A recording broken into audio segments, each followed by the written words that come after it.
Hello everyone welcome back to my channel मु तितनी आपण मानक आउ एक नुआ वीडियो स्वागत कर। आज आम देखा सेव गछ विभिन्न भेराइटर एप्पल चारा अच्छी आपण मैंने जदि ग्राउंड रे लगे बहुत शीघ्र ग्रोथ करिवो आउ फूल कड़ प्रचुर आसीबो। आ जदि पॉट रे लगे 18 इंच पॉट रे लगांतु जफल कि से भली भाव में ग्रोथ करिवो किंतु 2 वर्ष पर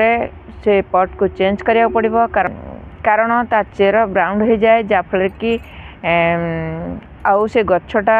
हेल्दी हो पारेनी आ भल से बढ़ी पारेनी तेणु ताकू 2 वर्ष रे थरे चेंज करिया पड़िबो।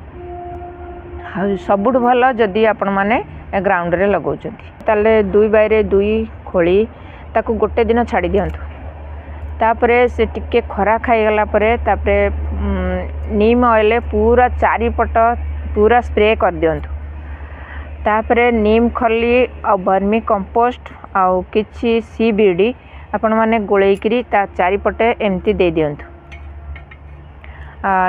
चारिपटे देइकरी किछि फंजीसाइड पाउडर हो किंबा कैल्शियम पाउडर हो ए सब को भल भाव में मिक्स करिकरी आ तळे दे दियंतु दे भल से गछटा लगे दियंतु। आउ गछटा लगे सारा पर देखंतु 15 दिन मासे पर्यंत ताकू भल भाव में चेक करुथिबे दिने छाड़ी दिने यदि पत्र कला पड़ीगला किंबा पोड़ीगला टाइप रहा किंबा पोक लगिला आपण माने फंजीसाइड पाउडर DML रे 1 लीटर पानी रे आपण माने पूरा स्प्रे कर देबे नहीं तो नीम ऑयल पूरा स्प्रे करिवे। जेतेले पानी दउचंती किंबा फर्टिलाइजर दउचंती ताको संध्या टाइम रे दियंतु हमें ता मूल को भल भाव में सफा कर दियंतु। एई पैकेटा आनथिली भाटिका नर्सरी रु 100 नेचुरल एटा मु सबु प्रत्येक फल गछ हो बा फूल गछ हो एई कंपोस्ट साराटा मु दिए एइथुर आमे किछि नबा आजी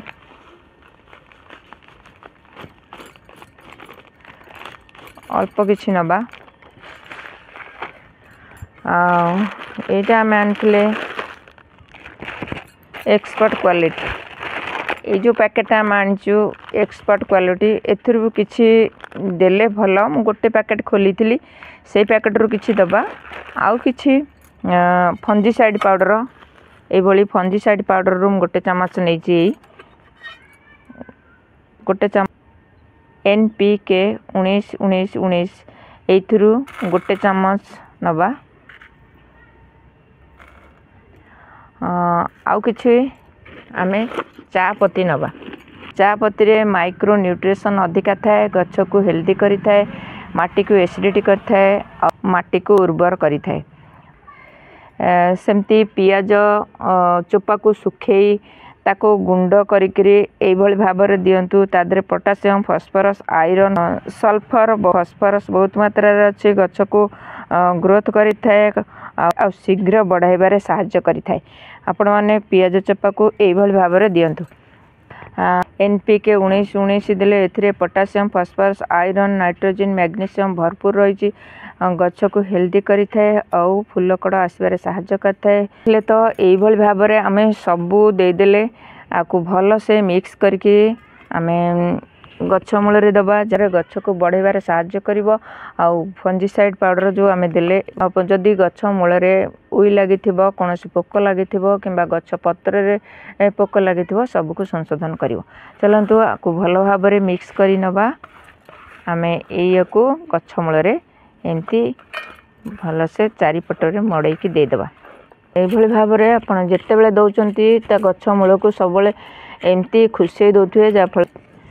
चेर पर्यंत पहुँची पारुथिबो ऑक्सीजन जदि बारी लगे किंबा पॉट रे लगे यही भाव में सबू जाक गछ तार केयर नियंतु जिते खुश होती गछ माटी कि टिके एमती टेकी दियंतु ता मूल रे सब दे दियंतु देदेला परे माटी तापरे पुणी से घोरे कि सेव गछ बहुत सारा हेल्दी हम आ बहुत शीघ्र बढ़िबो फूल कड़ शीघ्र आसीबो।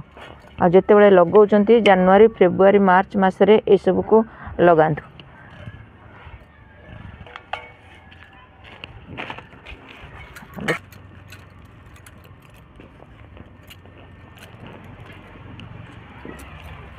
आउ